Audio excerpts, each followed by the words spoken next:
Welcome back, listeners, to another riveting episode of Marketing Made Easy for HR Consultants. Today, we're diving deep into the realm of productivity, unlocking 7 game-changing strategies designed to turbocharge your efficiency and unleash your full potential. If you're craving more hours in the day to pursue your passions and excel in your domain, then you're in for a treat. Get ready to skyrocket your productivity and reclaim your time like never before. So whether you're grabbing a pen and paper to take some notes or preparing to absorb these golden nuggets mentally, get ready for a jam-packed session of actionable insights and expert advice. Because here, it's all about maximizing results and minimizing effort. Let's dive in. This is the Marketing Made Easy for HR Consultants podcast, a show to help independent HR consultants get a pipeline of perfect fit, high-paying clients without expensive adverts, time-consuming social media activities, or energy-sapping and monotonous networking meetings. I'm your host, Nick Paninsky, author of How to Land Your Dream Client, a book which explains everything you need to know to get every sale and client you ever want. And if that sounds interesting, then make sure to grab your copy from the influential consultant website today. That being said, let's get into today's show. Hello there, and welcome back to another episode of Marketing Made Easy for HR Consultants, the podcast which is your guide to building the HR consultancy of your dreams and helping you become the best HR consultant you can be. Today, we're going to be talking about productivity and 7 hacks to help you get more done in less time. But first, I wanted to quickly update where I am in the world and what I'm up to. Last time we spoke, I was in Sao Paulo, which is a massive city in Brazil, but not the capital. And this week, I'm in the very exciting locale of Oswaldtwistle, Lancashire. That's right, I'm back home with the parents. Having sold my house and given up my rented accommodation in Manchester, I have nowhere to call home, so my parents have been wonderful and have taken me in. But tonight I'm heading off to Brow in Yorkshire. I'm going to be in a 4-bed massive house looking after some dogs and doing some house sitting. I'm going to use this time very sensibly to plan the next steps without any distractions. I won't have to think about where to go. I won't have to think about what to do. I won't have to think about accommodation. I won't have to think about any of those little things like when I was digitally nomad. Where am I going to eat tonight? Who am I going to hang out with? You know, all those kind of little distractions. I'm just going to be in a house in the fantastic Yorkshire countryside, locked away, and I'm going to be considering next steps. I'm going to be thinking, do I move back to Manchester? Do I move somewhere else? Do I rent? Do I buy? Do I digitally nomad around the UK? Effectively, I've got a lot of options and I need to take some time to consider what would be the best step for me. But enough about that. Let's get on to today's topic of productivity. Our first productivity hack revolves around the power of nootropics. Nootropics, also known as smart drugs or cognitive enhancers, are supplements that can improve cognitive function, memory, creativity, and motivation. Personally, I swear by the brand Indie Mind, and I wrote about them in my book. I even took some this morning and have bought a big supply to last me a while. I couldn't get any in South America and really missed them, but now I'm back home. I'm ready to start my daily practice of taking a spoonful every morning. In terms of the advantages, how do they work? Well, nootropics help you sharpen your focus. They enable you to tackle complex tasks with precision and efficiency, and that means better decision-making during client consultations or project management. It also means less time spent on distractions and more time for leisure activities or personal development. You also get an improved memory when you're taking nootropics. See, nootropics help you absorb and recall vast amounts of information, whether that's industry trends, client preferences, or best practices for HR or for marketing. It also helps you provide insightful recommendations and improves your learning and your personal growth. For me, it's like in the movie Limitless when Bradley Cooper is kind of plugged into his computer. If you know the scene, you'll know the scene. It kind of blurs out. It's a montage and he's just sat at his computer, tapping away, being more productive than he's ever been in his life. And that's the same when it's very similar, not the same. It's very similar for me when I'm on IndieMind, when I'm on my nootropics. I'm working away and I'm thinking about what I'm doing and not thinking about anything else. Every so often, there will be a distraction that will flutter across my mind and I will push back and say, no, I'm working right now. Forget about that distraction. For you, if any of this sounds interesting, then here's how to implement it. Firstly, you want to explore the different types of nootropics, what they are, and whether or not they're right for you. You might want to consider consulting with a healthcare professional to identify the safe and effective options. What I will say is they're on general sale on the internet. They are approved. They're available for everyone. Next, you want to consider low doses, and you want to gradually increase to find the optimal balance for your brain and your body. Personally, I just follow the instructions on the label, but you might want to start a bit smaller and increase over time. The next thing that you want to do is incorporate nootropics into your daily routine to maximize the benefits. That being said, you might want to only take them every other day or every 3 days. That's on you. That's your choice. Personally, I take them every day because I find that the benefits are amazing. If nootropics is something that you're thinking that you want to try out, then check out today's show notes where I'll be sharing a link for £10 off any IndieMind product. They haven't sponsored the show. There's no affiliate link, nothing along those lines. They've just shared a code for anybody. So I'm sharing it with you, £10 off. And obviously, if you don't like it, you can claim a full refund. So you've got nothing to lose. The next hack to consider is the Pomodoro Technique. The Pomodoro Technique is a time management method that involves breaking work into focused intervals, typically 25 minutes long, but personally, I like to aim for 50 minutes so I can get more done. These work periods are then separated by short breaks where you sit and do nothing to let your brain rest. Think of it like running a marathon instead of sprinting. You're working, and then you're having a rest and letting your brain catch its breath. Then you're back to working again afterwards. In terms of the advantages, you get enhanced productivity. See, the Pomodoro Technique promotes deep focus and helps minimize distractions, allowing you to accomplish more tasks in less time. You're psychologically committed to working on a specific task for a certain period of time, so you don't allow yourself to break off and work on other things or get distracted by doom scrolling.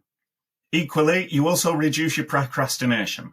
Because you've broken your work into more manageable intervals, that makes daunting tasks more approachable, and that reduces the likelihood of procrastination.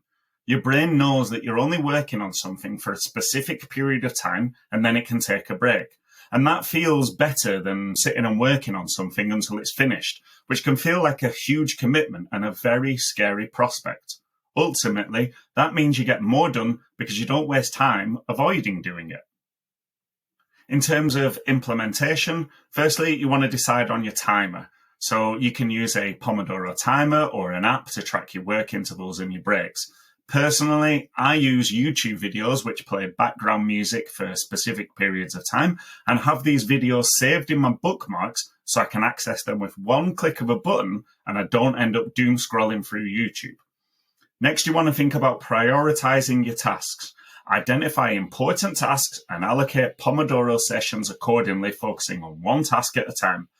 Pomodoro is best used when working on pieces of work for longer periods of time, like churning out pieces of content. Finally, you want to adjust as needed. Experiment with different interval lengths and break times to find what works best for your workflow. As I say, I'm a fan of 50 minutes, but you may be more comfortable with less time. Productivity hack number 3 is task batching and time blocking. This means grouping similar tasks together and completing them in dedicated blocks of time. For example, you might want to schedule Monday afternoon for social media content and then you sit and get your content calendar ready for the following week. There are loads of advantages for this. For example, there is a streamlined workflow. When you group similar tasks together, that minimizes context switching, and that allows you to work more efficiently, and that reduces time lost to transition between tasks. Effectively, it means your brain doesn't need any time to settle into whatever you're asking it to do. It also means you get quality work. See, by focusing on one type of task at a time, task batching promotes deep focus and concentration, leading to higher quality work output. This benefits your professional life by ensuring tasks are completed to a high standard, and your personal life by reducing mental fatigue and stress. Personally, I know when I'm sat there and trying to think of decent and amazing headlines for my copy that I'm creating, the more time I sit there, the more time that I think about it, the better the headlines. The first few that I create, not so great. By the time I get to number 50, hello, we're talking. The third advantage is time saving. Again, we've mentioned this briefly a little minute ago, but task batching maximizes productivity by minimizing the time spent on administrative overhead and task switching. That creates more time for revenue generating activities in your professional life and your leisure activities in your personal life. In terms of implementation, the first step is to identify those tasks. You're going to group similar tasks together based on type or complexity. As I say, you might want to do social media Monday or email Tuesday, etc., etc. Then you're going to allocate your time. So you're going to dedicate specific blocks of time to each batch of tasks. That means focusing on completing them without interruption. And don't allow anything to interfere with these commitments either. If you and your brain know that you have social media Monday from 2 till 3, then you're more likely to get it done because you've committed to it rather than moving the task around each week. Third, you want to maintain your focus. Minimize those distractions and commit to completing each batch of tasks within the allocated time frame. Tell yourself that you can't do anything else until you're finished. Try and avoid Parkinson's law, though, where the task fills to take the time allocated to it. We're all guilty of this. We take as long as the time limit allows for each task instead of focusing on trying to get our work done as quickly as possible. Fourth, review and adjust. Regularly assess your time blocking schedule to ensure it aligns with your priorities and adjust as needed to optimize that productivity. Your next hack to consider is the digital detox. This means temporarily unplugging from electronic devices and digital communication channels to reduce stress, improve mental well-being, and increase concentration. This can mean detoxing for a day, 2 days, a week, or just part of the day. I personally block my phone from 10 p.m. at night until 8 a.m. in the morning to avoid doom scrolling before bed and when I wake up. I also limit time spent on apps like Instagram to 15 minutes a day. To help me do this, I use an app called Stay Focused. The downside to this is that I'm relying on the app to lock me out of my phone and my bad habits rather than cultivating self-discipline. It's a shortcut to get what I want, but it's not the most effective way of managing myself. There are loads of advantages to undertaking a digital detox. Firstly, there's going to be reduced stress. See, disconnecting from digital devices reduces your exposure to constant notifications and information overload. And that leads to decreased stress levels and improved mental well-being. Next, you're going to improve your sleep quality. Limiting screen time before bed and during digital detox periods can improve your overall sleep hygiene, specifically when you go to bed or when you just wake up. The blue light emitted by our phones impacts on our ability to sleep, so make sure not to use your phone at least half an hour before bed. And better sleep results in increased energy levels and cognitive function, benefiting both your personal and professional life. Equally, without a phone to distract you in bed, you can spend your time in better ways, like reading. The third advantage for a digital detox is enhanced interpersonal connections. By disconnecting from digital distractions, you can focus on meaningful interactions with others, fostering stronger relationships, both personally and professionally. This leads to improved communication skills and deeper connections with clients, colleagues, and loved ones. Effectively, you're not reaching for your phone, you're involved in the conversation. If you want to implement a digital detox, then I've got 3 tips for you. Firstly, set boundaries. Establish specific times or days for digital detoxing and communicate your boundaries with colleagues, clients, and family and friends. This might include only accessing email twice a day, so at the start of the day and at the end of the day. Next, you want to unplug gradually. Start with short periods of digital detox and gradually increase the duration over time to minimize withdrawal symptoms. Third, find alternative. Replace digital activities with offline pursuits, such as reading, exercising, or spending time in nature to maximize the benefits of your detox. As a Brucey bonus, as I say, I use an app called Stay Focused. You might want to do the same thing too. Next up, we've got mindfulness and meditation. Mindfulness and meditation involve practices that cultivate present moment awareness, focus, and emotional regulation. Personally, I use the well-known app called Headspace for at least 10 minutes every morning, and I'm considering integrating an evening ritual too. In terms of the advantages, mindfulness and meditation practices help reduce stress by promoting relaxation and calming the mind. This benefits you by improving decision-making and problem-solving skills under pressure and fostering a sense of peace and tranquility. Equally, you improve your focus by training the mind to stay present and focused. Mindfulness and meditation practices improve concentration and attention span. That means you improve your productivity and your efficiency, and you get better engagement in these activities.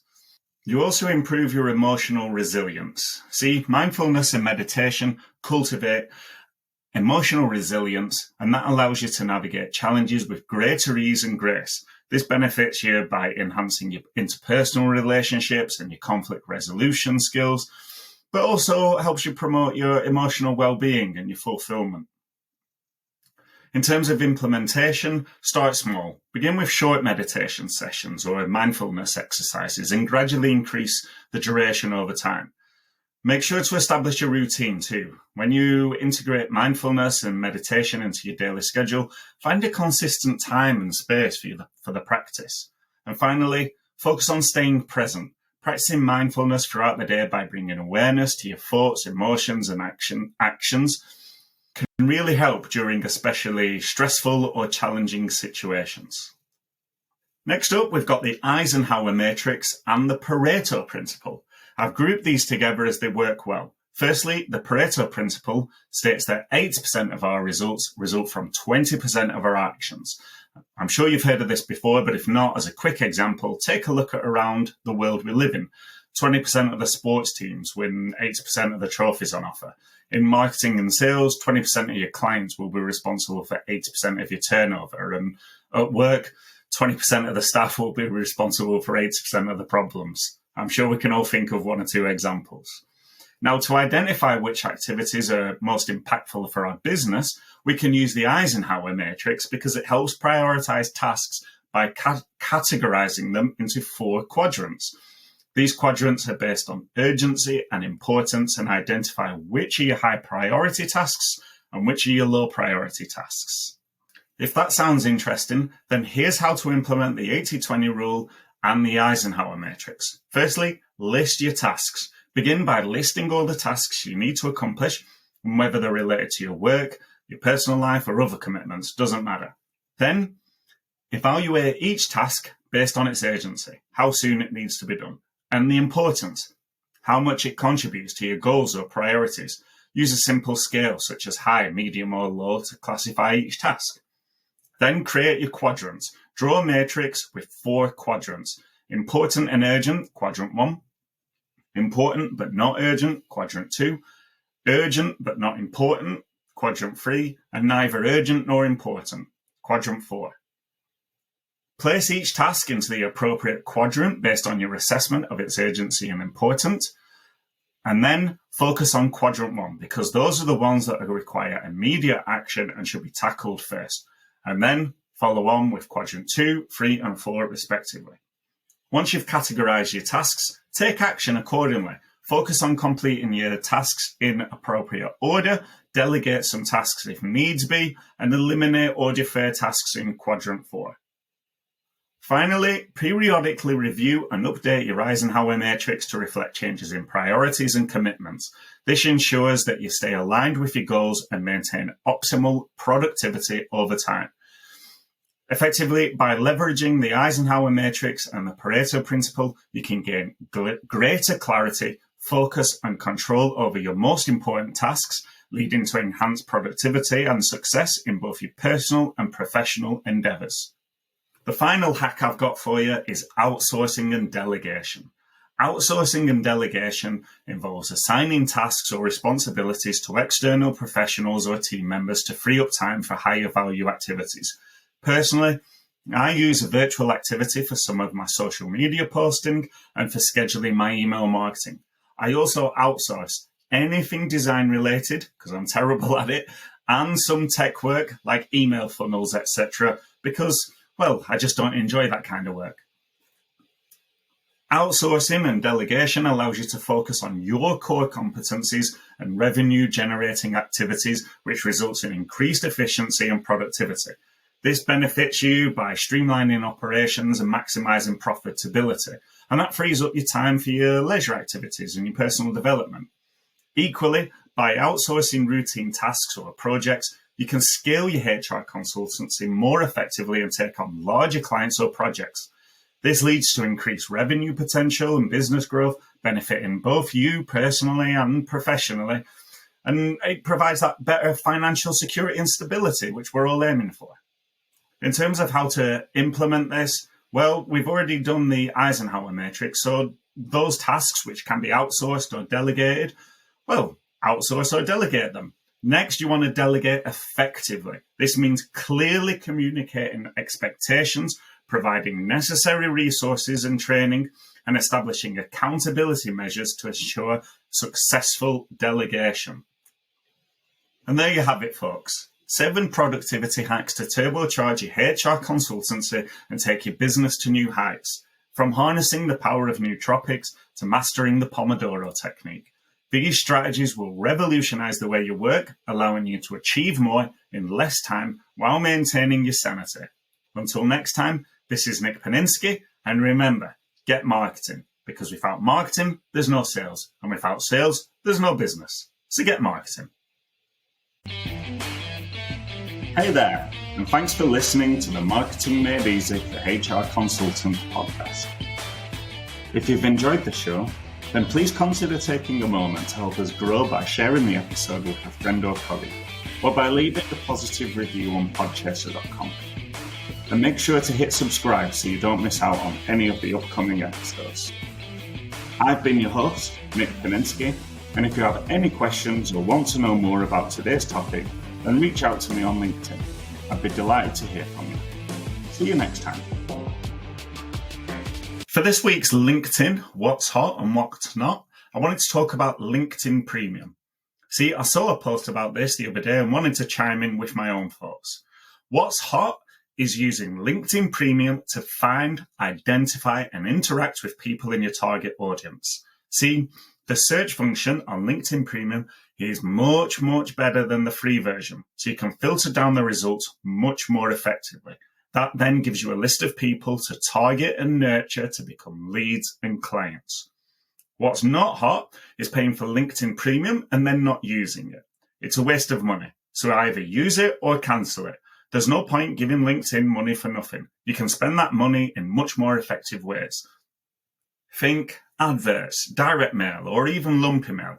Whatever you choose, it doesn't matter. Giving LinkedIn £60 or £80 every month for nothing is just plain daft. So make sure to put it to better use elsewhere. But what do you think? Is LinkedIn Premium worth it or not? Let me know by reaching out to me on LinkedIn. I'd love to hear from you. Bye for now.